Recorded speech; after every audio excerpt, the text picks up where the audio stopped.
Good afternoon, everyone, and welcome to our much anticipated panel discussion for Pride Month, focusing on body image issues and eating disorders within the LGBTQIA+ community.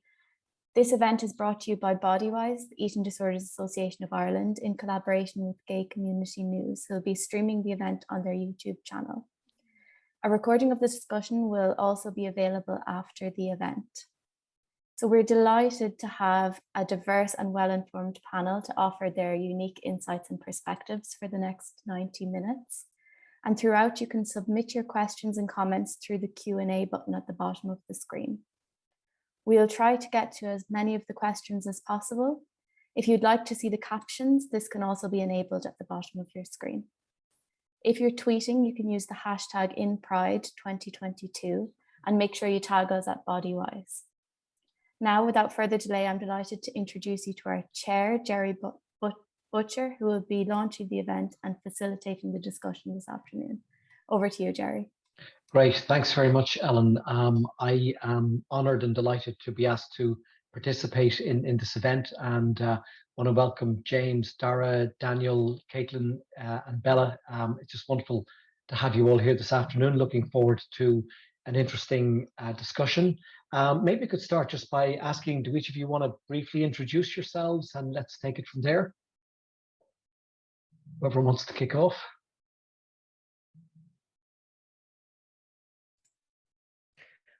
I'll go. Bella. Yeah, go ahead, Bella. Thanks so much, and thank you to Bodywhys. My name's Bella Fitzpatrick. My pronouns are she and her. I'm the executive director at IGLIO, which is the International LGBT Youth and Student Organization. I recently just moved to Brussels for this role. Previously to that, I ran Shout Out in Ireland, so doing LGBT workshops in schools. What else? I like cake. I really like cake. Good start. Yeah, so that's me. Thanks for having me. Okay, all right. Who wants to go next? James? I'll jump in next. Yeah. Hello everyone, and thanks for coming on. My name is James O'Hagan. I use he, him pronouns, and I am the LGBT Champions Program Coordinator in LGBT Ireland. So I manage the work LGBT Ireland does in relation to older members of the LGBTQ community.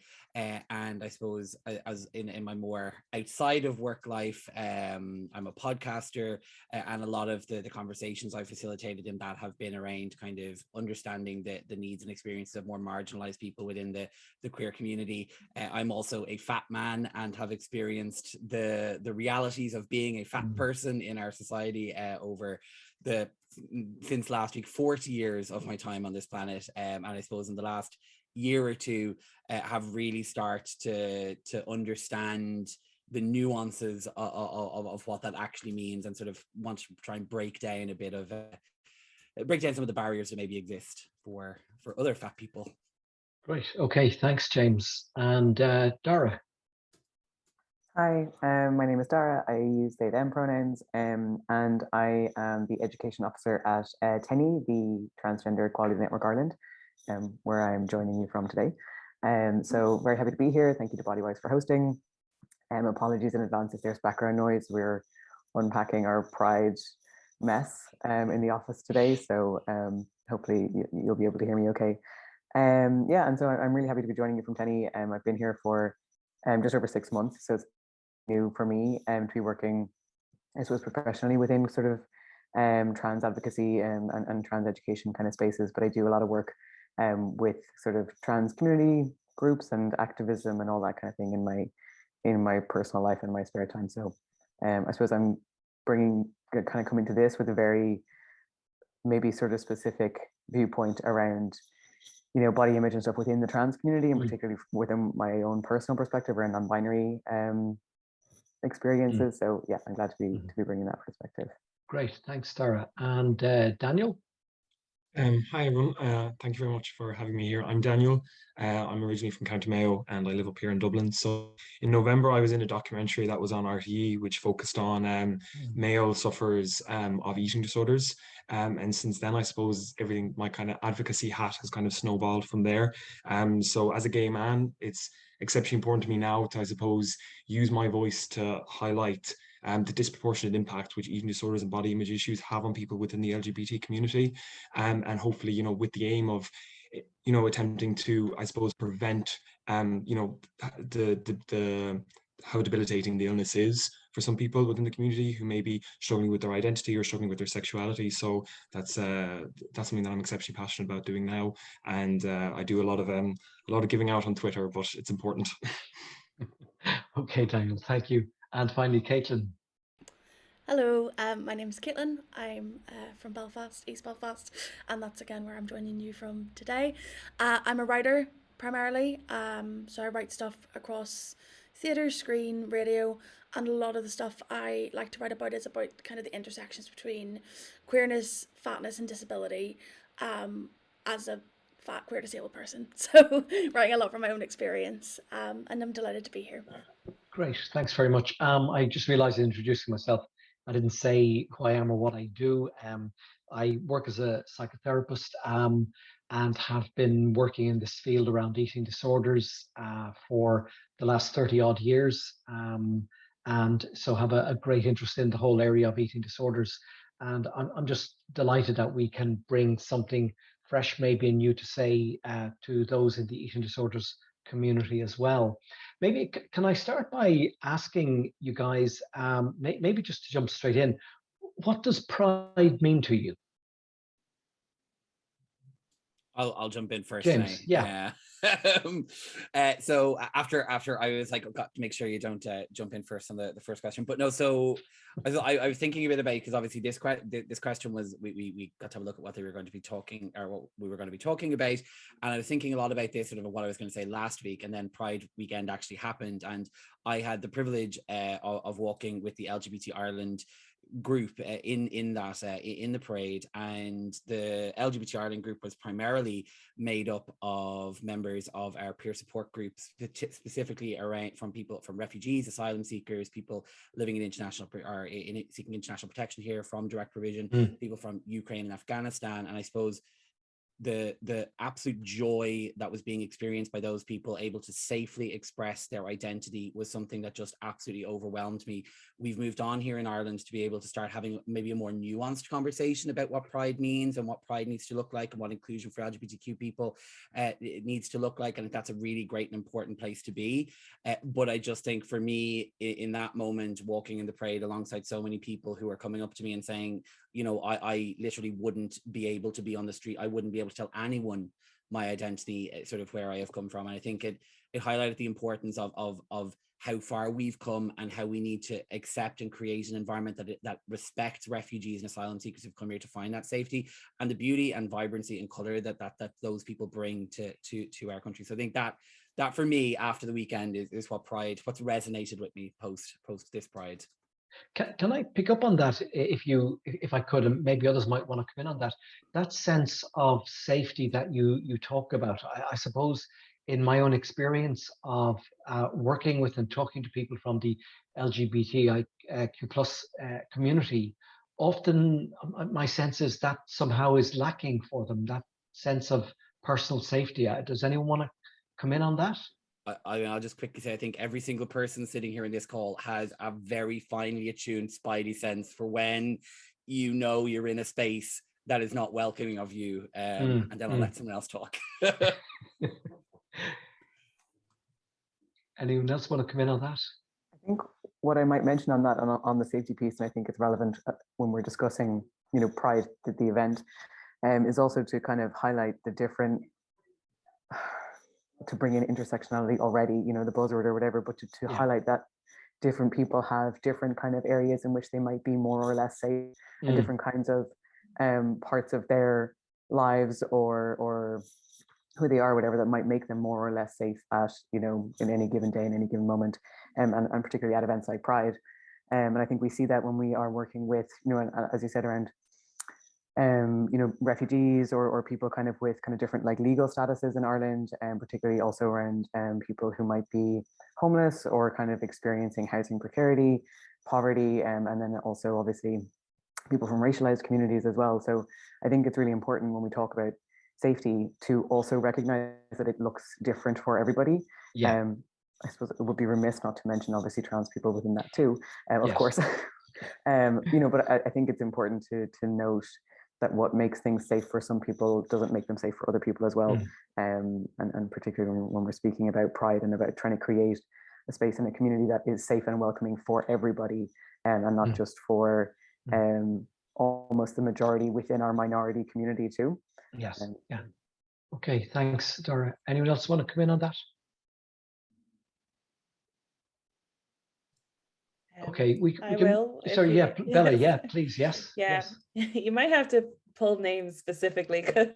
Okay, I'll do that then. Okay, guys, I will. Yes, I'm making notes, and I will be asking questions. Okay. I would like to say that, you know, I think what my friends and colleagues have said is so important around, you know, the feeling that you can celebrate in that day, and it's really cathartic. I think Pride is very cathartic. It's like a moment to kind of celebrate how far we've come and how far we have yet to go. But like this moment to just take stock, especially if you're working in the area, it's hard. Like, and particularly now, it's really, really difficult. I think we saw at the weekend, there was a shooting in Oslo at a gay bar, and at Turkey, they tried to march in Pride and they were brutally attacked. And I think when we think about safety, we need to remember that when there is safety in numbers, and that's what's so nice about Pride, is like when we're all together. And that's why you see people expressing themselves in the way that they can't on a daily basis, like a different type of maybe gender expression or something like that, which is really fabulous. And that's why it's always important to remember, like, when you have a Pride where you are safe as a group, because there's so many of you, besides like obviously internal discrimination, which obviously happens, but the presence of, say, police or at that point is to protect the other people. Like, we're safe in our group, so it's to protect the others. And I think that's always worth remembering, like, why if police are there, is it for our protection? Because I don't think it is. Not in Ireland, in maybe in other places. I can't speak to other places, but not in Ireland. So yeah, not ideal. Okay. So guys, can I just let's jump straight into part of the reason we're here today. We want to talk about body image, and I suppose specifically what is unique for in your experience for people in your community around body image and eating disorders. And I'd particularly like to try and flesh out what, if excuse the pun or the phrase, no pun intended. What is the, you know, what are the standout issues compared, you know, are there differences for you compared to anybody else who might have an eating disorder? So I don't, anyone want to come in on that? Yeah, I'll Daniel, jump in. Let's kick us off.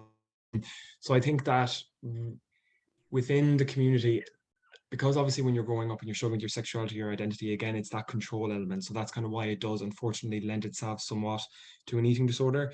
And also, you know, as a lot of the experts would say, is an eating disorder is something that's biopsychosocial. So it's a myriad of issues that I suppose perpetuate it. And definitely, I think that when you're growing up and you know, there's a huge sense of isolation, you know, with a lot of people in terms of coming to accept themselves and understanding themselves. And when you factor in, unfortunately, a lot of the way that society in general tends to treat queer people, you know, we live in an exceptionally heteronormative society. Everything is geared towards heterosexual cisgendered people. It just further perpetuates that isolation. You feel further and further removed.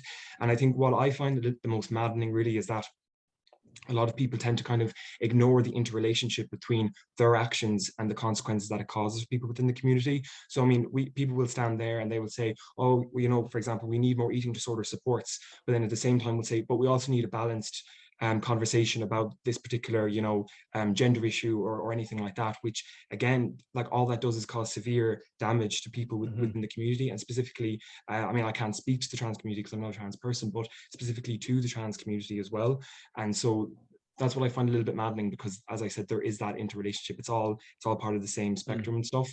And then within the community as well, it does particularly, and again, like all I can speak to is as a gay man, is that there is obviously huge emphasis is put on body and put on body image. And, you know, there's kind of a particular look, and you're put into different categories on the basis of your look, and you're given a name, and, you know, and again, it just kind of pushes that notion that what seems to matter the most within the community at times is your look and your image and everything like that. And I think that that's obviously just going to further perpetuate kind of eating disorders and body image issues within the community. Yeah, Caitlin? Yeah, I was just going to jump in there. I have two kind of thoughts, or two things kind of sprung to mind. One of them was, I was just actually thinking, like, when have I ever been publicly judged for my body or felt like, I don't know, aware of my body? And most of the time that's been in queer spaces. The only times I've actually had vocal fat phobia directed at me was at gay clubs, either by people on stage and by other people in the clubs. So I find that quite interesting, and then I felt very unsafe in those spaces, so it was quite difficult for me. And then the other thing I kind of wanted to touch on was, as a queer femme presenting person, and as a fat person, it's been really hard for me. So I've kind of been exclusively dating women for the past few while, and kind of finding, like, where do I fit in? Because I'm bisexual, but it's going, I don't know.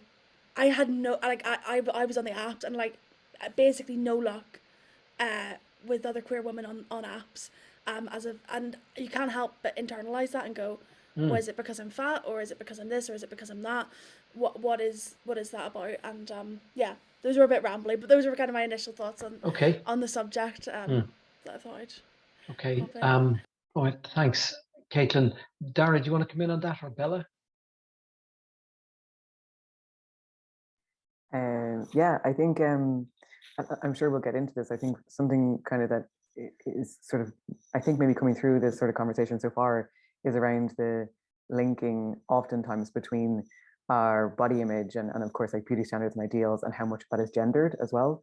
And I think that comes up a lot around how we interact with each other through our sexualities, and also obviously how we interact with ourselves in terms of understanding our gender and our gender expression, and how we want to both express ourselves to the world, and also, like, interact with others in that kind of way, whether it's with strangers in the street, or people that you know, or people in the gay club, or whatever it might be. And as I was thinking about this conversation before we came on the call, and even thinking about my own history, kind of with my understanding of myself and my own relationship with my body, like, so much of it is through the lens of gender, and through the lens of wanting to express myself in a way that felt good and safe for me, and correct to my understanding of myself.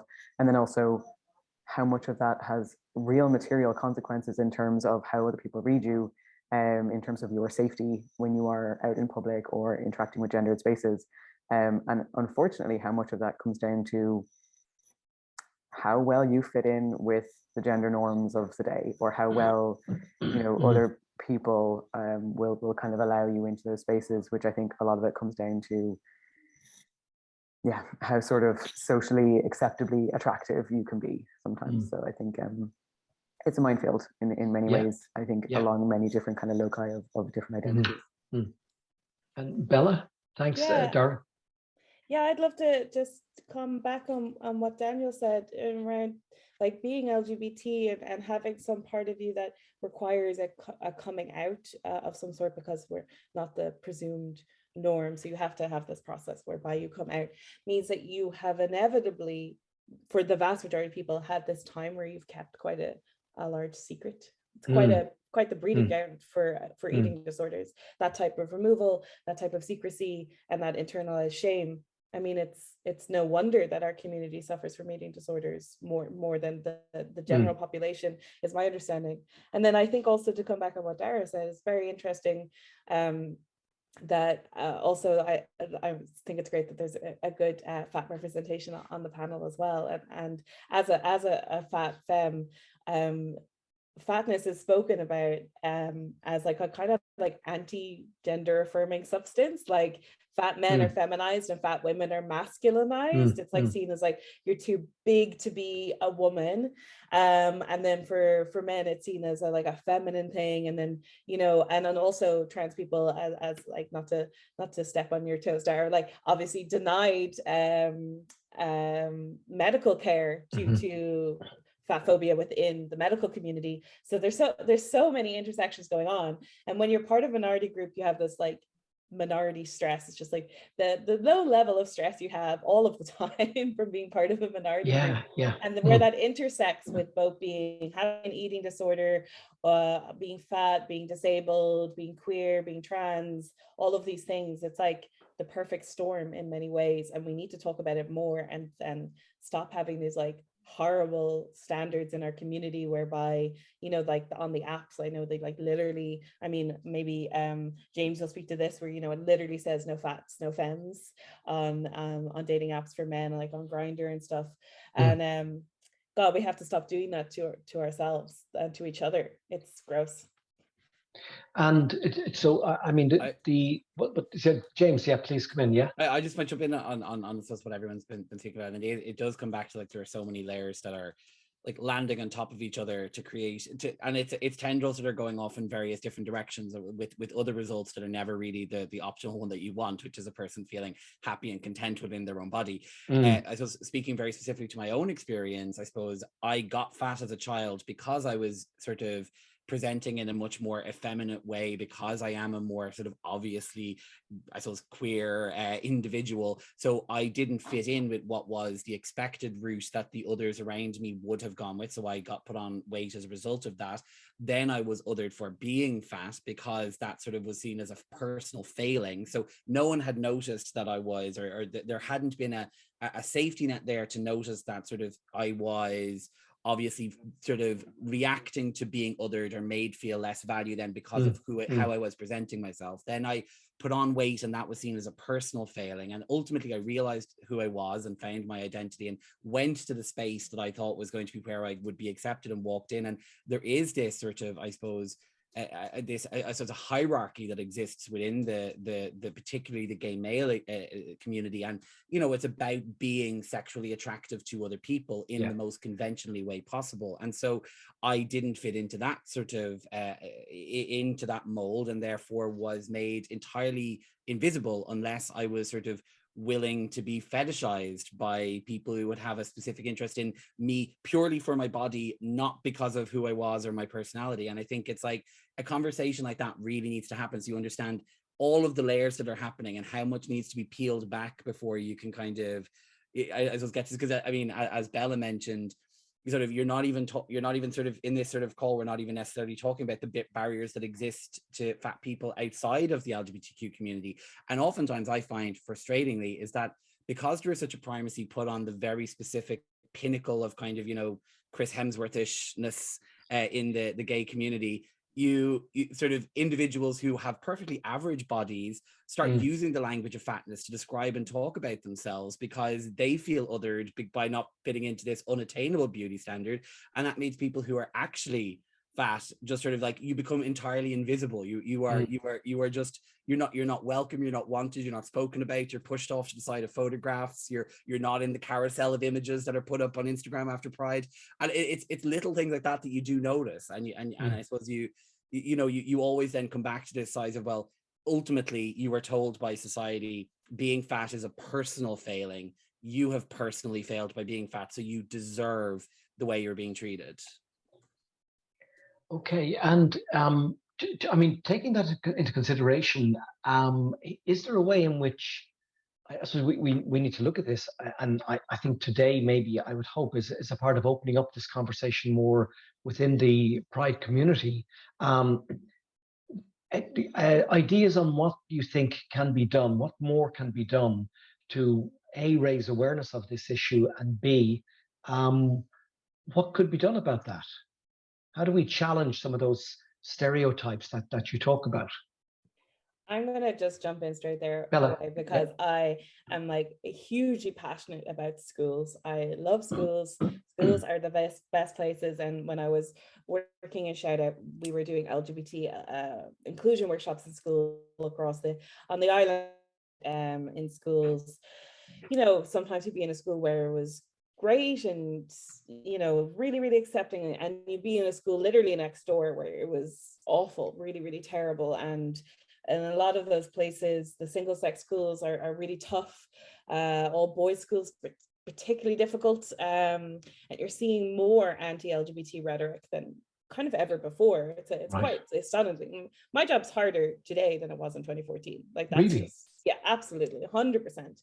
Like before, we used to go into schools and there'd just be kind of ignorance. And now there's like active anti-LGBT sentiment, particularly anti-trans sentiment, you know, coming from like an alt-right online. In fact, anyway, a nightmare. But I really believe that schools are such an important place for this, because the number one reason people get bullied is due to bodies, like their bodies being different, or you know, and them being fat, or you know, or skinny or short, or you know, whatever it is. That is the number one reason. And yet we still have like fat phobic policies in schools. We still have, you know, stupid things in and around weighing kids. And then you see in the UK, like there were kids taken away from their loving parents because they were overweight. Again, speaking to what James is saying, it's a failing. It's a failing to just exist, to just be alive. And that then when you also feel like it's a failing to just be queer, like it's just, whoa, it can be so much. I think if we don't fully about how we're teaching kids to view themselves in schools and view each other. And you know, this is not all individual. I think sometimes we look at this as we need to have individual solutions to a systematic problem. You cannot confidence your way out of this. Like you cannot like take enough like selfies that you actually recover from your eating disorder. It's not going to work. It's so systematic. And the home ec, it just came out. Like I did home ec in school. Loved home ec. It's probably the only subject I'm using on a daily basis. I'm not trying to rag on home ec at all, but home ec, literally, I had to write a menu for someone who was trying to like recover from obesity. I had to talk about the types of patterns and styles you might wear to be more flattering on yourself as an overweight person, such as no horizontal stripes, you know, that type of thing. That's on the leaving certificate, you know, like that was this year. That's right. Yeah, that came up this year. Horrific. Crazy. I couldn't believe it. In what is otherwise an excellent subject that could be fabulous and really valuable for lots of people to learn. So I think for me, how do we address this? Schools. But like that's going to be my answer to a lot of things. Well, you know, some of the research will back you up on this, because I know that over quite a number of years in Norway, this has been a huge part of their work in trying to reduce eating disorders in the community, is to get into the schools. But one of the things they found is that if you're going in at second level, it's too late. You actually need to get in even earlier than second level. You need to get in coming toward the end of the primary school years, or even earlier than that, perhaps. So I certainly would back that up. But I don't. I think it would be interesting to know or see. Would primary schools be open to this? Is because I think there's probably, relatively speaking, easy enough to get into maybe some of the secondary schools, but bring this into primary schools, I think we're on another whole challenge there. I mean, I just James. yeah, I would I think it's so important it starts that early, and like the optics of, say, primary school children being trucked out in Operation Transformation every year for a sort of like a run around thing. It's kind of like that is getting so ingrained. And the problem is that weight is and among everything else, it's also become a moralistic issue. People think that they can moralize to fat people, or that there needs to be a direction you need to be on a road of travel towards becoming you need to be trying to attain a sort of a different type of body to the one you have. And if you're not trying to do that, it's because you are bad or a wrong person. I think you asked a question about kind of what we could do in schools to try and do this. I do think it's about also allowing individuals have a range of activities to participate that respect the sort of things that people want to do. So I went to an all boys school where GAA was the only available thing, the only available activity that was sort of, you know, participated in a broad way after school. That wasn't that was not a good space for me to be in. There was no arts or drama program. There was no sort of other sort of cultural sort of stuff, which would be far more sort of stuff that I or a lot of queer children would find themselves into. But it is, I suppose, it's seen as much more of a kind of a nice to do, whereas sort of sports is usually, well, you have to do that because you have to be active, because you have to be you have to look this particular way. So I think that you know, the conversation probably starts with parents, with the sort of the way we talk about fatness and fat people, and the way we sort of prioritize or moralize about it as an issue.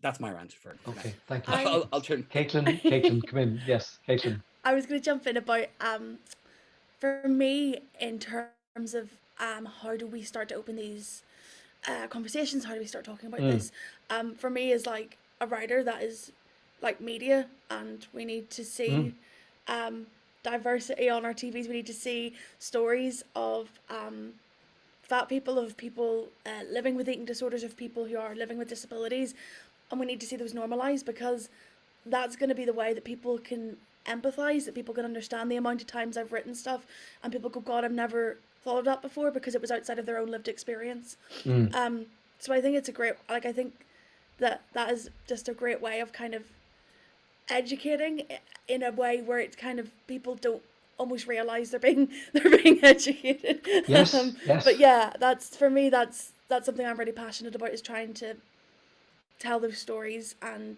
hopefully then open those conversations and get people to think in a different way. I did it. I wrote a play last year about medical fat phobia, and I've had so many people come forward to me afterwards going, oh my goodness, because of course if you've never experienced it, how would you ever know? It's one of those things. So yeah, that's what I think. Okay, thanks, Caitlin. Daire, Daniel, do you want to come in on this? Raising awareness. I'll speak briefly. Sorry, I don't want to. But no. So like, I also think that it's important to, like, obviously, as Bella was saying, it is entirely a systematic issue. 100%. There's no doubt about that. But I also think on an individual level, it's also important to kind of, I suppose, be cognizant of the language we're using, how we're describing people, how we're describing ourselves. You know, and also, I also think that it's important, obviously, if the environment is safe and conducive to it, to actually have these conversations with people. If someone says something that is fat phobic, that is transphobic, you know, to actually say to them, what you just said there is actually not on. Why are you saying that? And to have those type of conversations, obviously, once it's entirely safe to do that. But then I also think that we also need to realize that for a lot of the queer representation in the media and queer influencers and people like that is actually the only access to queerness that a lot of young closeted people will have, because you know, it's personal. They have their phone, no one will see what they're looking at or interacting with. So I also think that it's important for those people that kind of have a massive platform within the community to be so careful of what they're saying. And I'm not saying that the entire responsibility should be put on these individual people, not at all. But also, you know, like, there's some influencers, obviously I won't name names, that would say things like, the most infuriating statement in existence, I think, is when you say, oh, he's straight skinny, but gay fat. So it's kind of like saying that, you know, someone is thin by straight standards, but then by gay standards, you're overweight or whatever like that. And it's kind of like, and really people with massive platforms saying things like that, and you know, almost kind of saying, well, that is an exceptionally damaging thing to say. So I think that from that point is also just exceptionally important, because, you know, as older gay people, I mean, people over 25. Not saying that it's not old. Sorry, I worded that very poorly. It's not old. We're not teenagers. We're not, for us, you know, ones in our mid-20s later on, you know, we kind of are almost a bit of a blueprint for queerness for a lot of people, and how we interact with each other and speak about ourselves and speak to each other is just so fundamentally important for the development of those people coming behind us, and you know, that will continue on for generations and generations. Yeah. Thanks, Daniel. Daire, just in the you thoughts, just in the from the trans community perspective, is there how do we facilitate more open conversation? How do we bring this more into the open to break down these stereotypes? Small question, easy peasy. I think we need to really understand what you know, fatness and more importantly, I think fat phobia can mean for the trans community and within the trans community. I think before we are able to sort of break down stigma, break down shame, break down that kind of thing, I think we need, as a community, as a wider community, to understand kind of how this works for trans people, and what can be linked in for trans people around our sort of relationship with our bodies and with ourselves. And I think one of the things that I'm quite conscious of is always around understanding where the links are between gender dysphoria on one hand and body dysmorphia on the other hand. And I always have to double check that I'm saying those two things correctly, because I often mix them up, and they are, I think, quite often very connected, but they are also very distinct in really important ways. And I think understanding for, you know, when somebody, or particularly a trans person, is having the issues with their relationship with their body, kind of understanding where that's coming from. And I think there has been really wonderful research and really wonderful evidence on the success of, like, gender affirming healthcare in treating gender dysphoria, and in kind of making people or helping people or facilitating people to have a better relationship with their bodies and with their expression of themselves and all that kind of thing. And that is absolutely wonderful. But also understanding that maybe won't or probably won't necessarily treat body dysmorphia, and that if you need to understand kind of where that's coming from for you. And I think on an individual level, and then also on a more widely social level, we need to, I hope for people to understand kind of that distinction is really important for the trans community in terms of how we approach treatment, how we approach, opening up that conversation, and how we think about, the sort of solutions that we're offering to people. And the solutions sometimes will be around medical transition, if that is something that somebody wants to engage with, but it might not always be. And I suppose for me, on a wider level, if there's something that I could, click my fingers and have happen, it would be that we wouldn't have these, and I know this is blue sky thinking, but that we wouldn't have these sort of gendered associations with bodies in the way that we do, and that we wouldn't have these sort of automatic conflation between certain types of bodies and certain types of genders, and that might, I think, probably help people to have a better overall relationship for everybody, not just for trans people, with their bodies.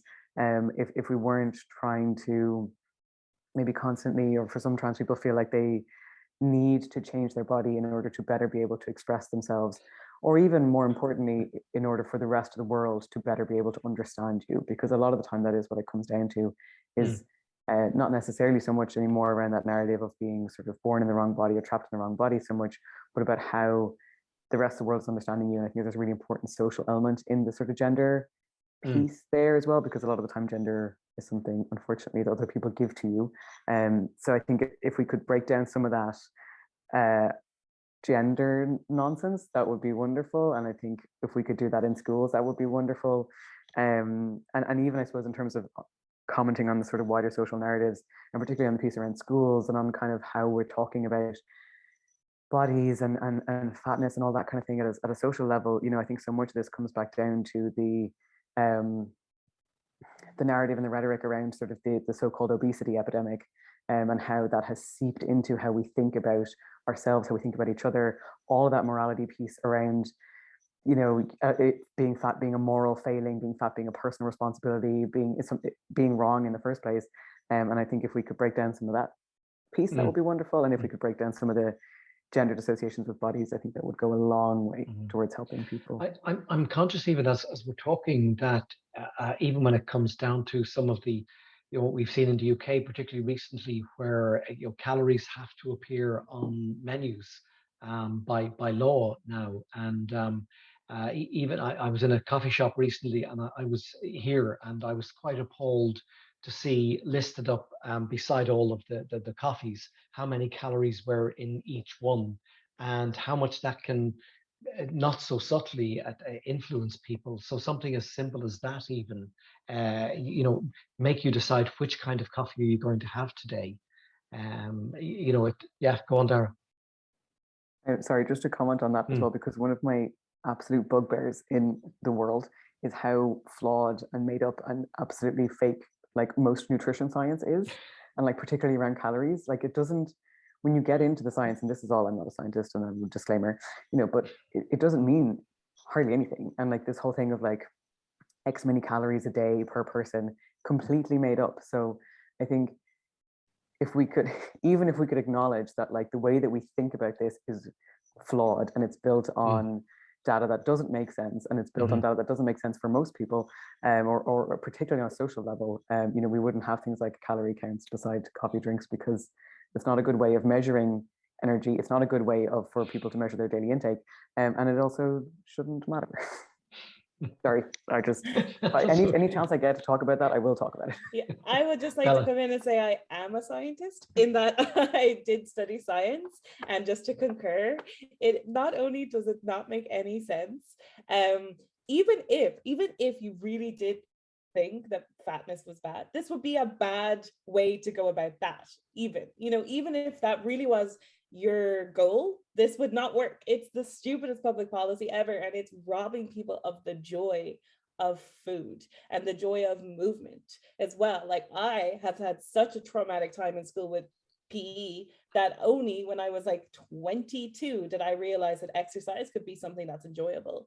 And I know for a lot of people who are experiencing eating disorders, they either don't exercise because it increases appetite, and that's not something they can do. And apologies if this is triggering to anyone, or they over exercise to the point in which it's unhealthy. And similarly with food, like we've just been robbed of the joy of both food and movement, both of which are like beautiful things that can like make your life fabulous every single day, you know. And I just feel really sometimes quite bitter that that has happened, not just to me but to so many people, and that it took me so long to kind of reclaim that. And it's such a massive waste of time where I could have just been enjoying myself. So I mean, taking all that into consideration, is there a way in which we influence then at another level? You know, for example, I'm thinking especially of politicians, because if politicians, for example, as done in the UK, are going to pass a law around something like calories on menus, just to give that one example, how and even indeed in terms of the necessity of the lack of services in that, how is that message going to be brought home to them? I think on Daniel? that point, I think that it's very important to realize that, okay, if you want to put calories in the menus, if that's what you think is a great policy decision, then you have got to bolster eating disorder support services, because you can't have one and not the other. You know, there's many people out there that will go to a restaurant and see a calorie on a menu and it won't bother them in any way, shape, or form. And then there's other people that it would turn a simple, like a family outing, into an absolute nightmare situation for them. And it's just something that really, really does irritate me, because you have, you know, one message on this side and a message on that side, and you know, they're constantly butting heads, and they're just not making any sense. You know, you can't be calling for better support, you can't be promising better supports, but then at the same time implementing policies which are actually just perpetuating eating disorders and perpetuating body image issues. So I think that that's very important to stress, is that if you want to do one, then it's important that you have the supports there available to people. And also an element of understanding and compassion for other human beings, I think, is so fundamentally important. I saw a lot of that at the beginning of the year when there was lots of discussions about shows like Operation Transformation and things like that, is that people, you know, saying things which so in some cases I put down to ignorance, in other cases I do to malice, but saying things like, oh, well, just turn the television off, just do this, just do that. And like, you don't understand what you're talking about. Like, and everyone deserves an opinion, everything like that, but you fundamentally are totally do not know what you're talking about. It's not as simple as turning off the TV. It's not as simple as closing your eyes and avoiding the calories in the menu, you know, because it's the internal feeling that it gives you. It's the sense of panic that it gives you, you know. So I think that it's just, again, is understanding the human condition and understanding that other people struggle with things, other people need assistance, and providing that assistance, that support, and that compassion, I think, is really important. And so I'm wondering, just to come back, I don't want to lose a sense of what we're about here, which is about looking at the issues around body image. But someone had mentioned earlier on, I'm not sure if it was James, just that the dating apps, or maybe you mentioned, Daniel, what impact do they have on people's body image? I mean, it's already been mentioned, and I know that's come up as well in a recent Australian study that's just been carried out as well, where they found that dating apps were particularly vicious, really, when it came to people's sense of themselves regarding their bodies, for the Pride community. Did anyone talk about their own experience or suggestions around that? Well, yeah, I mean, the being a fat person on dating apps of any type, whether I mean, and I do think that when it comes to the dating apps that are designed for gay men, you don't even have the luxury of like, you know, kind of having that kind of have to swipe to match element to it, where you're able to kind of like have that kind of, you know, the conversation is able to be started at any point. And certainly, you know, I suppose my personal experiences of being on them would be sort of, I am told constantly I don't belong there, first and foremost. But and this goes through all of gay culture. I mean, I hosted a RuPaul's Drag Race recap podcast, and I can tell you in every single episode I will be complaining about the fact that there is this like consistent is perpetuating a word? I'm inventing it now if it isn't, of this particular beauty standard that we're all to be fawning over, the sort of, you know, the abbed Adonises march out, and all of the, everyone sort of like is fawning all over themselves. And you see that going out, and I think this happens throughout the entire community. As much as, say, I absolutely adore Panty Bliss, and I do adore Panty Bliss, her Instagram stories and her bar's Instagram stories are absolutely consistently just sort of her bar staff with their tops off and their six packs out, changing their t-shirts.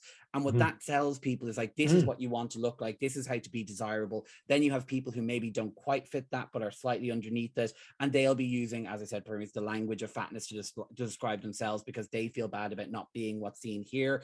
And when you move around then, I suppose, actually directly into the dating apps, it's, first and foremost, people are extremely upfront about their preferences for particular types of person. And the language has changed now. It's become more nuanced. They don't just say, we don't want fat guys anymore. It's about, oh, I like an active lifestyle and you must want an active lifestyle as well. Or, you know, I like outdoorsy activities and so should you. Or and it's about sort of these subtle messages to you. Because I am a bit of a troll on dating apps on occasion. So I go to the gym a lot. I do a lot of exercise and I have a very active lifestyle. So I would message people and be like, hi, I have a very active lifestyle. And then they would make it clear, oh no, well, actually, that's not what I meant. I'm like, okay, so you're fat phobic then. That's what you meant. You don't want, you wanted to, without having to own your fat phobia, you wanted to be able to skate by and just allow the fat person to understand from reading the sign on the door, you're not welcome here. And I think that's the problem. I'm not sure, I went on a little bit of a story there in my rant, but that's more or less the problem. I think it exists right the way through. It's about the sort of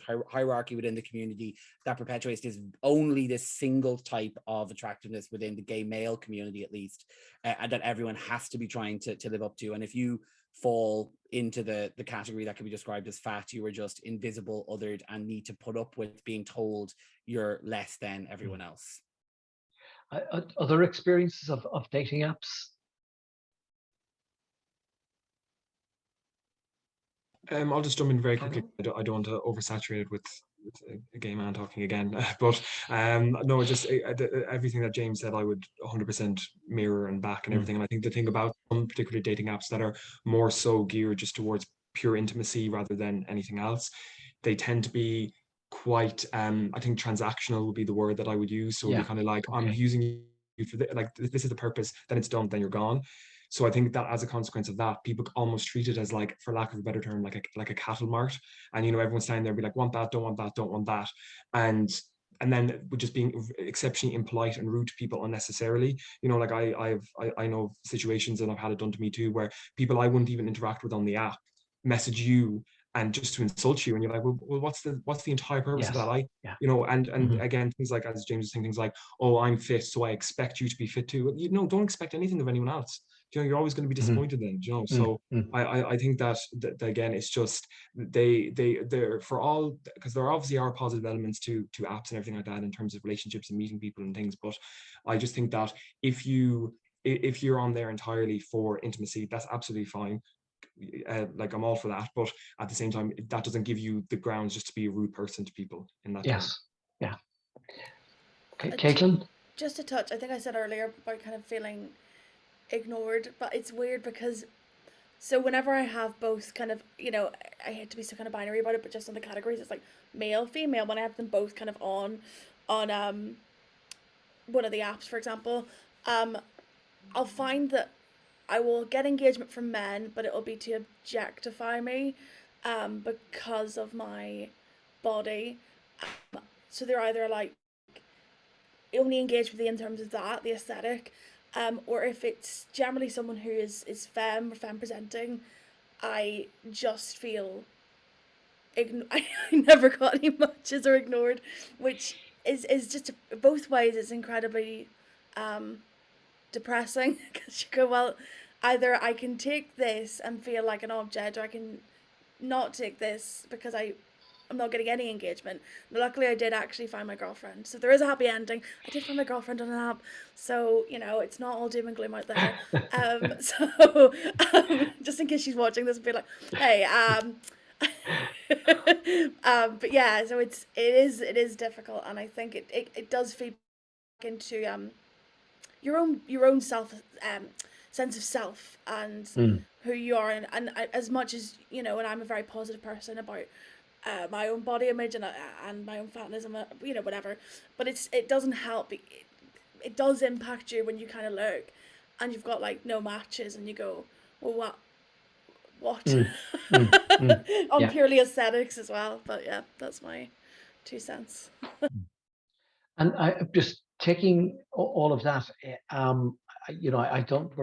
We're not going to change the world of apps because they're out there. They're meeting a particular need, and sometimes there are some good stories to come out of them. Often not.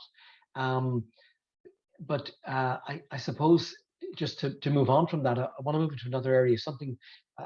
Sorry. One of the things, there's a theme coming through here for me, which is about the sense of isolation that is often created in the both within the, shall I say, the pride community, but also outside of that, and the lack of a sense of safety is the other one. And then the third thing that's coming in is that whole area of compassion. A couple of you have mentioned that, you know, and I think particularly the need for self-compassion, because I wonder in this context, and I suppose this brings in my own work to play here, is I'm finding increasingly that the lack of self-compassion has a huge part to play in people's mental health generally. And I do think, I wonder, we were talking earlier on about what we need to bring to communities. I think one is teaching people how to be self-compassionate, how to, you know, love who you are just for who you are, without feeling this incredible desire or need to have to change it. And I don't know what your own experience is of that, if I may ask you if you want to comment on that or not. I'm happy Bella? to come in there. Thank you, Gerry. I think it's really, really important. I think self-compassion is kind of separate from self-love. I think you can have compassion for yourself and still be on a journey of loving yourself potentially. I think, you know, a lot of it is, for me, on my journey to like accept myself as both fat and bi, was a lot to do with how I saw other people as much as it was myself. When I started consuming media that was more diverse in terms of the types of bodies and peoples and stories, you know, as Caitlin has said about the importance of the story, I remember I went to the beach and I remember just thinking that everyone was so beautiful. Like the old people were beautiful, that to say they were also stunning. And I wasn't even thinking about myself. So sometimes that can be really helpful, is that you just, you know, look at your what you're scrolling through, and get rid of the stuff that makes you feel bad, and add in things that make you feel good. Like I follow so many fat yoga people that I forgot that skinny people do yoga. Like I saw a skinny person doing yoga and I was like, that looks bizarre. What's happening? And I was like, oh yeah. Actually, sorry, traditionally skinny people do yoga. But for me, my times was just like fat, Black, POC, disabled people, and this really, really helps. And I think also self-compassion comes from a place of like not allowing you to have as much negative self-talk, but like that's so easier said than done. Like, absolutely. And I think sometimes externalizing the voice can be really helpful. So actually saying the thing you're saying to yourself in your head out loud, or writing it down and then being like, oh, that's mean. And then like, you know, you wouldn't say it to a friend. Exactly. You would not say that to your friend. And then I think also creating boundaries for yourself in terms of like, I'm a fat woman with a fat mom. There is no worse combination than a fat mom with a fat daughter. She just says all the things she has said to herself to you. Years. And I just am like, so now I'm just like, no, I'm not here for that. I will not hear that. If you want to make a comment about that, then that's going to jeopardize how much time I get to spend with you. And that's a boundary. And it's not about telling her what to do. It's about explaining what the consequences are going to be with me and myself. And I will not be able to spend time with you if you're going to be making comments like this. And over the years, she's learned so much. She's now like into fat liberation. She's like damn fat phobia, because she's learned from me, which is really, really amazing in so many ways. So I think self-compassion is hugely important. And I think the fact that like having that type of conversation is seen as like womanly. So there's not as much conversations happening with young boys around that. And that's like I'm concerned about young people of all genders, honestly, but I am really concerned about young boys. There's not that even space to do that type of thing or have that type of conversation. And, you know, like, so even if one lad says it, the other lad's going to be like, that's gay.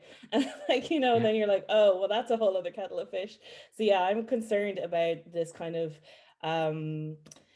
Jordan Petersonization of young boys that's happening at the moment. Like, I have concerns. Okay. Anyone else want to come in on that?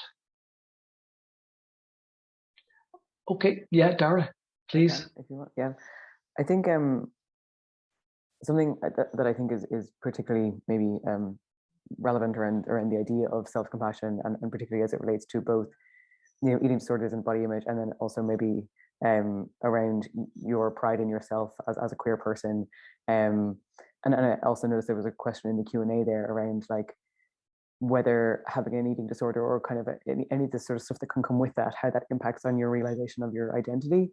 And I think for me, there's been a very personal journey around those two things, and which is why I wanted to come in on it. But you know, I had as a teenager, I guess, and into my kind of early 20s, like a lot of really unhealthy habits around eating, around food, and a lot of really unhealthy thoughts around like myself and how I looked and whatever, all that kind of fun stuff.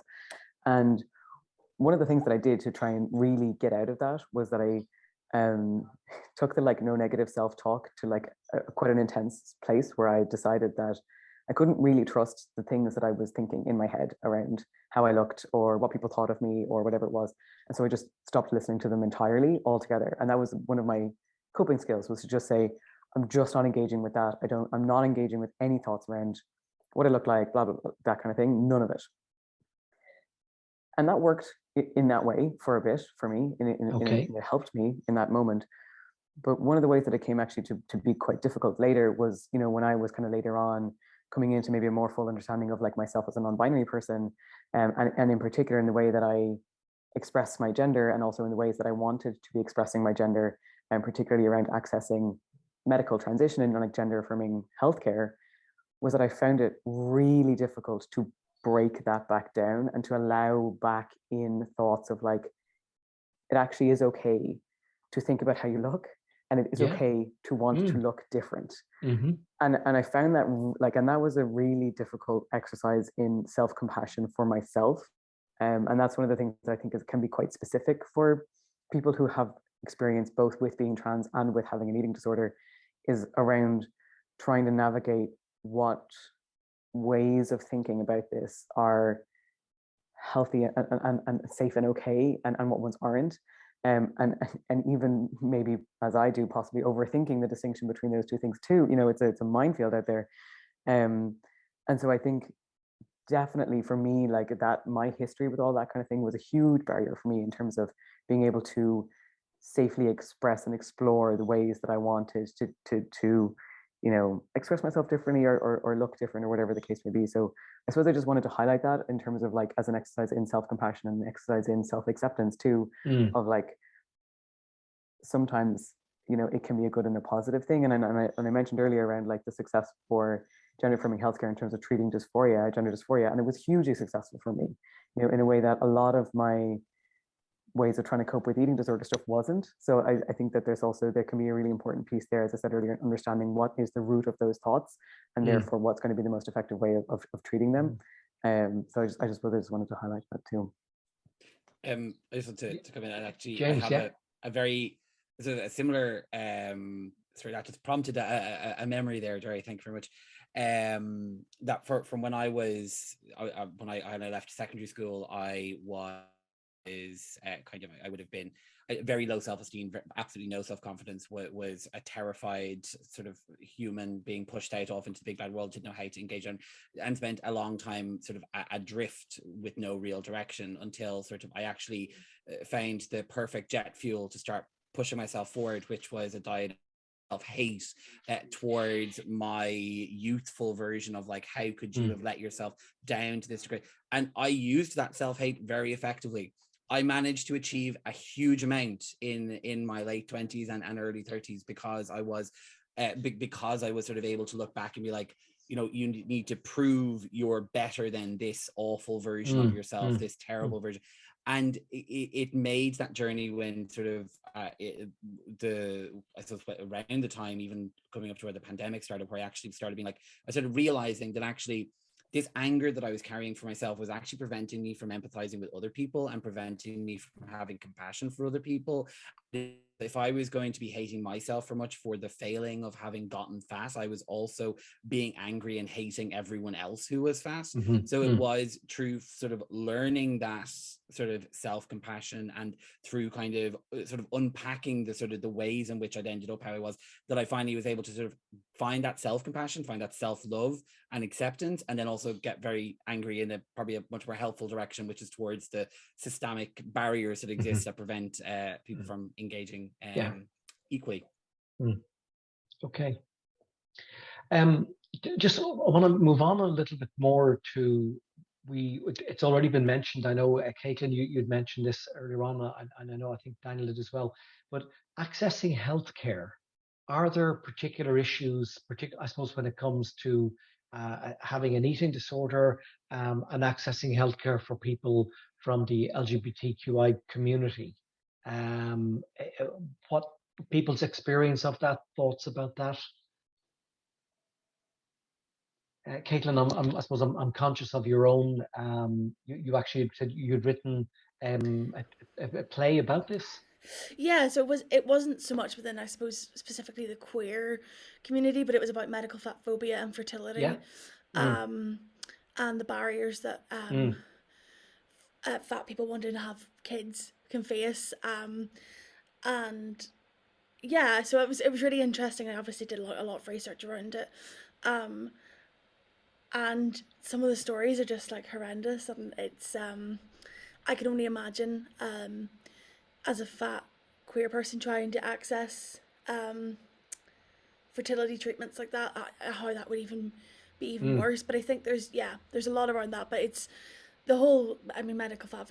A friend of mine actually tweeted earlier that they went into their doctors and they were looking for, I think it was actually trans-affirmative healthcare, and the doctor said, well, because of your BMI X, Y, and Z, weighed this person.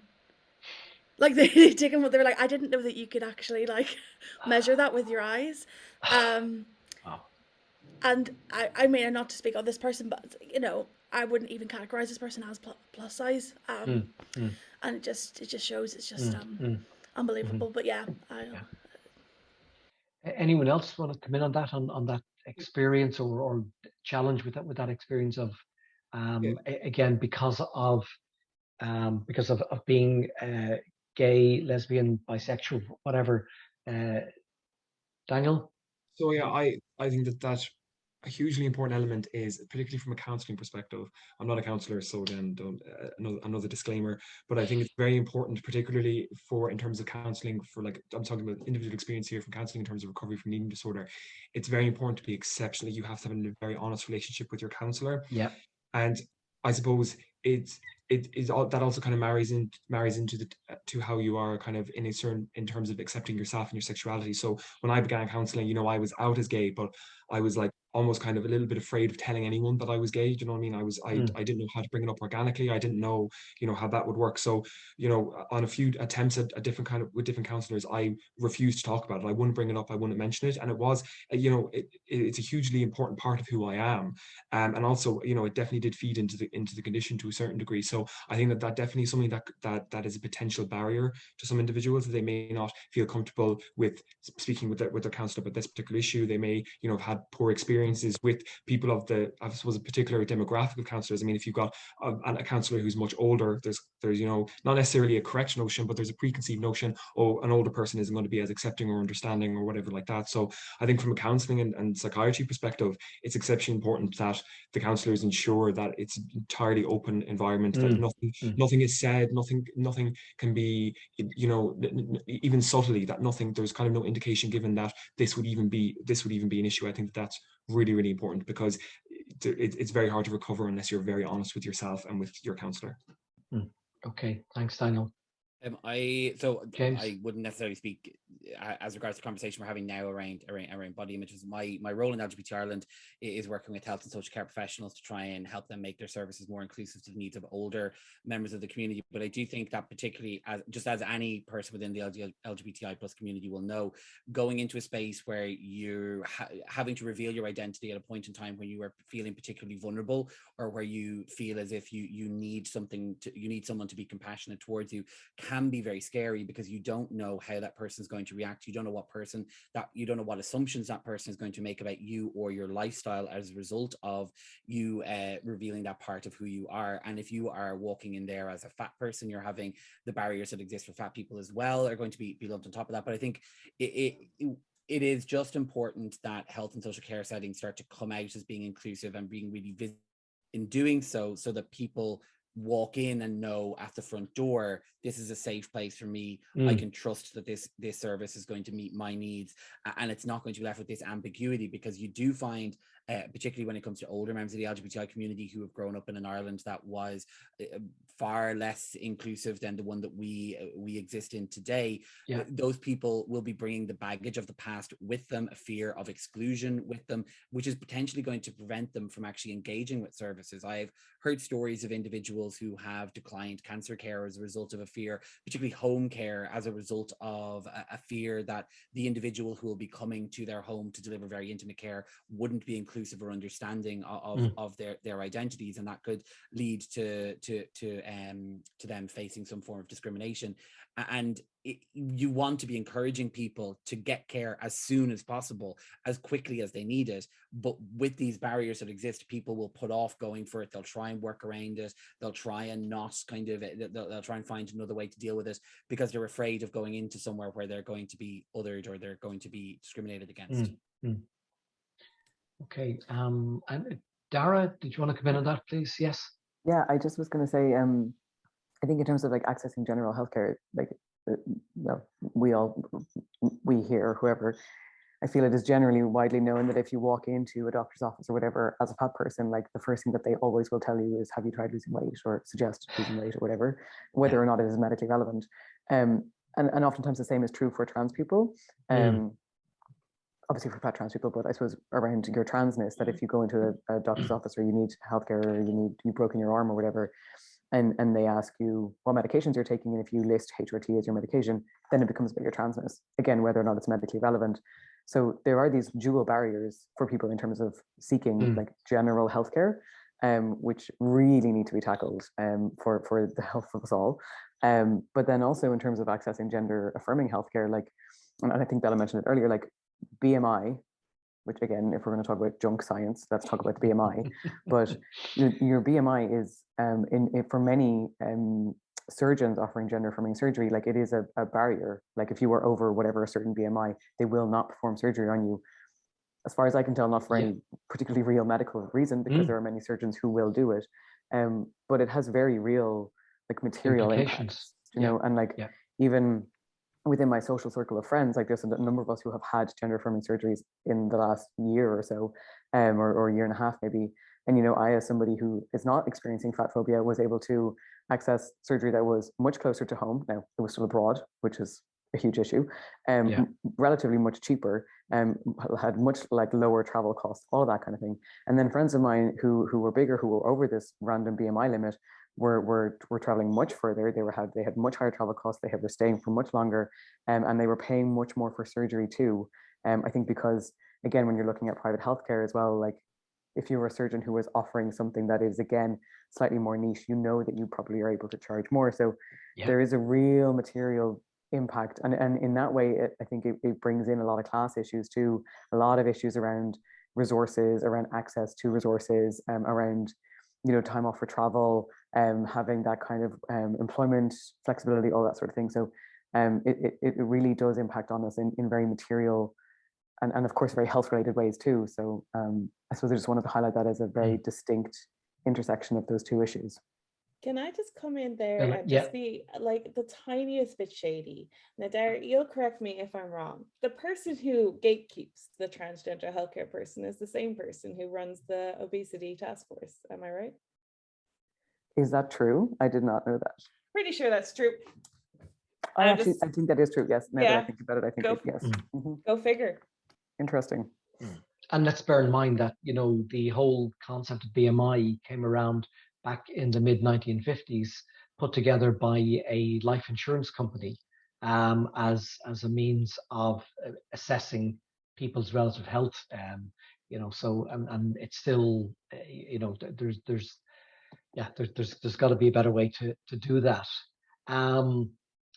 Anything else on the healthcare side that people feel that has been unique, or that they've experienced, or that they know of? I think like for me, just as a woman trying to, you know, I'm also on hormones. Lots of people are on hormones. You can be cis, you can be trans. I take progesterone. I do that for a myriad of reasons, none of which are conception. I think like being bi and being fat are both seen as like, and not to speak on your own experience, Daire, but like maybe non-binary yourself, it's seen as like a liminal space that you should not be occupying for too long. You know, like surely you're bi on your way to something else, and you're fat on your way to slim, and you're non-binary on your way to binary, and you're just like, that complicates every conversation you have with a doctor. Now I'm very lucky, I now live in Brussels, where they have like excellent healthcare, so I'm very excited to go to the doctor for €6. I'm really excited. What I'm really excited to avoid is going to the doctor and being just straight up insulted with medical information that's wrong, that I know more about than they do, and paying €80 for the pleasure. That's what I'm like, just really like, not to be like mean to people who still live in Ireland, but like Brussels is really good. So I remember going to the doctor and her saying, I went for literally, I think it might have been a throat infection, ear infection, something like that. And she sat me down, she was just like, can we talk now? Are you aware that you're overweight? First of all, I'm sorry, like there's just not a person living in a larger body who isn't painfully aware of it. Yes. And let's say that is awful for fat people all of the time, but I would say that's awful for anybody of any size, because you don't know who has an eating disorder. You don't know who comes in, sees that chart, that big BMI chart, and then is thinking, sees the scales and is triggered by that. You don't know, like it's bad for everybody. And I said, I'm aware, because I wear my own clothes and I can see myself. I'm aware. And she was like, right now, and would you think about addressing this for your health? And I was like, oh, is there something wrong with my health? Or are you just in my blood pressure? Is there something wrong with it? Yeah. Should we do maybe cholesterol, or, you know, is there other things we need to do? She was like, no, just from your health. And I was like, well, again, is there anything wrong with my health? She was like, no, your blood pressure was fine. And I was like, okay, it's actually very bad for my mental health to actively think about restricting my food. That's something that's, for me, very destructive. And she's like, well, I'm not talking about your mental health. I'm talking about your physical health. And I was like, they are linked. Are connected. They are so linked. And the next time I went back to that surgery, I said to the receptionist, I said, can I just not see the person I saw last time? And she was like, no problem. Like she knew. Yeah. Guys, we seem to be getting a number of questions coming in. Just getting a message about that. Barry, you want to come in with some of those? So we've got about 15 minutes left. If we want to try and address some of those questions. Yeah, so there's one here, I think, piggybacking off a comment from Bella made earlier. So the question is, I think it was Bella who mentioned the masculization of women and woman aligned people with their fatness, and also the intersection of fat phobia and misogyny combined with homophobia, essentially erasing people. How do we best dismantle this warped glorification of the male gaze and the responsibility forced on femme-presenting people to pay that any heed in a patriarchal society? Well, okay, Bella. It's a big question. Yes. I think what we have to stop thinking of is people in relation to men, as in to maleness. So the thing is, I've noticed that men, and I will speak binarily for a moment, have an access to queerness is quite easy. We've decided that people are queer icons who are men who've never come out as LGBT. It's just like, oh, they wore eyeliner once. And everyone's like, oh my God, an icon. And a woman can like literally be married to another woman. And they'd be like, I don't know, I think she might be straight. You know, it's like, and this is what it's doing, is centralizing men. It's saying that bi women can only be attracted to men, bi men can only be attracted to men, bi men are gay, bi women are straight, therefore everyone is at the disposal of men. And sometimes when you see like the kind of issues in the community at the moment where there's a very, very small minority of some queer people who are transphobic and biphobic, and that often goes together, is that they're saying that like you cannot be in that space if you have anything to do with maleness, as if that is some sort of magic force or something. Like if we're talking about bodies, the bodies are not weapons, bodies are body parts. And there's nothing inherently dangerous about a particular body. What's dangerous is male entitlement. That's dangerous. Trans women do not have that, therefore they are not a danger. You know, we have to think about it that way.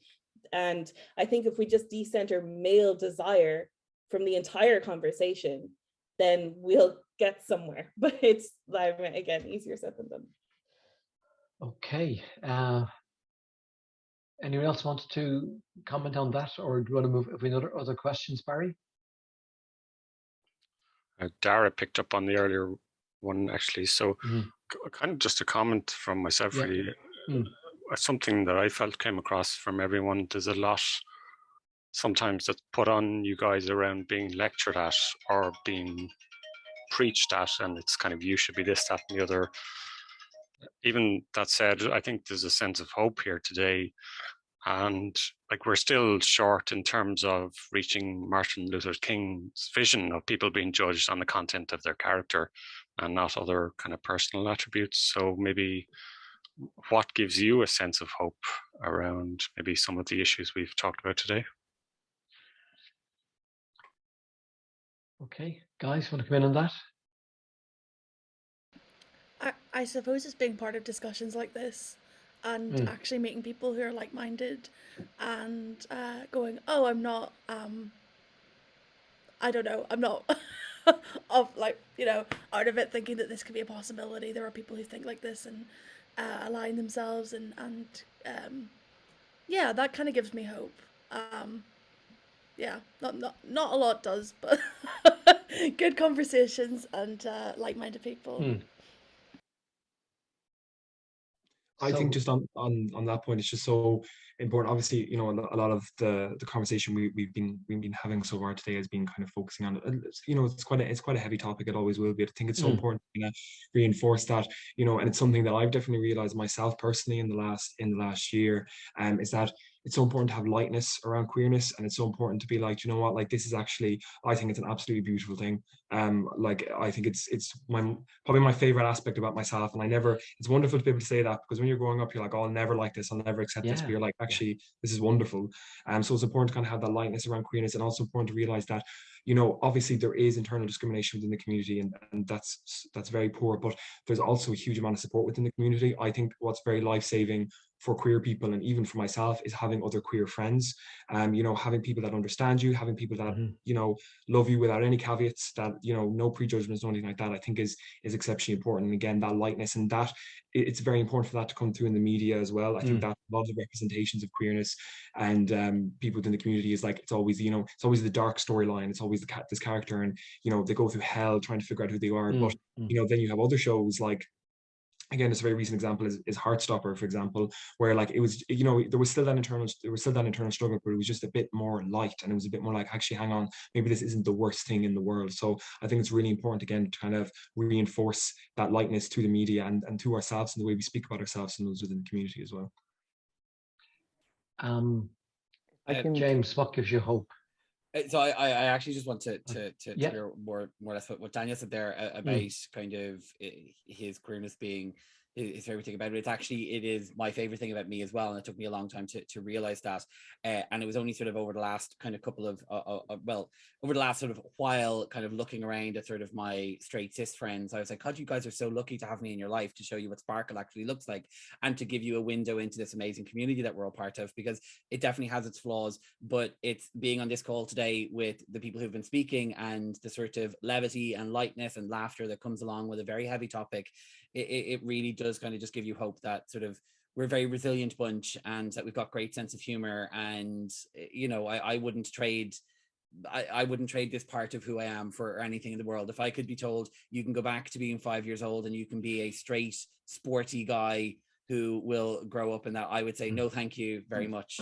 I'd much rather be having walked in Pride this weekend and being who I am. So I think that gives me hope, and everyone else on the call, what everyone's been saying, also gives me great hope. James, that is, thank you. That is wonderful, genuinely. Just that's so affirming, I think, for so many people, just for that message to come across. Yeah. Daire, yeah. I was also hoping to piggyback off Daniel's point there around like the lightness and the joy and that kind of thing, and something that and I think even actually something that Bella mentioned earlier around like there's a way we talk about food and exercise and all that kind of stuff, like it's sucking the joy out of it for us, and it's becoming all around whatever, like calories or weight loss or weight gain or that kind of stuff, and instead of being about like movement for fun and for joy and food for fun and for joy. And I think that equally goes with transness and with like trans experiences. And I think, you know, what has given me wonderful joy myself actually, you know, in recent years has been hearing more and more people talk almost less about gender dysphoria and more about gender euphoria as the like exact opposite of that. And in terms of like trying to center that, like, actually, you know, exactly maybe to James' point, like it's not all doom and gloom being trans, and like some of it's really hard, and like there are a lot of systemic things that are really, really difficult, but like it also can be a wonderfully life-affirming, joyful, like exploratory, beautiful time for in anybody's life, to be able to come into a more full understanding of yourself, to express yourself more fully, whether that is around, you know, your gender identity, whether it's around like all that kind of self-acceptance, that kind of self-love piece, which invites other people into like a better understanding of you and a better relationship with you. And something that has been really, you know, earth moving for me in the last few years along like my own personal journey is around that piece. Is around like, you're not asking too much by, you know, asking people to respect your name or your pronouns or whatever it might be. You're not asking for too much. You actually are inviting people into a better relationship with you. And I think that goes for all of us in terms of how we center ourselves and how we center the joy of our lives in whatever respect. And I just that has been really really fundamental for me, I think, in the last few years, and gives me a lot of hope for all of our communities. Okay, Bella. Well, I think, yeah, as everyone has said, like having this conversation gives me a huge amount of hope, because I do think we're very new to having a conversation about fatness and fat phobia. And I know, like, ultimately, if we get rid of fat phobia, it won't get rid of all eating disorders, but it will certainly help. I really do think it will help. And obviously still people will still suffer, but you know, it will definitely not be the problem it is now, one of the mental health issue with some of the highest mortality, and that's the reality of it. And what gives me hope is the youth. I mean, I work with young people and they're just fabulous. I mean, they get it. They're so clued in. They're so amazing. And I do think they're the future if we give them all the resources they need and deserve, but they're not going to be if they're not here. And that's really, really important. We have to make sure that, you know, the stage is set for them to take over. And like, there is lots of movement happening, particularly in Ireland. There's a new publication called Daire, which is supported by the Arts Council around fatness. But I think people need to understand that, like, I just experience far more discrimination as rocking a larger bod than I do being queer. Like, and people don't understand that. If I sent a tweet, I guarantee you, if I sent a tweet and said someone yelled you dyke at me, and if I sent a tweet saying that, I get loads of engagement. I've said, so if someone called me fat on the street, no engagement. You know, like, people still don't care. And the level of street harassment fat people get is astronomical. Like, I get far more just from living in the body I do than being queer. And but people don't care. And I think the more we have conversations, the more we have straight-sized people who are our allies using their privilege to bring this up as a conversation, the better. And recommending things like podcasts like Maintenance Phase and things like that.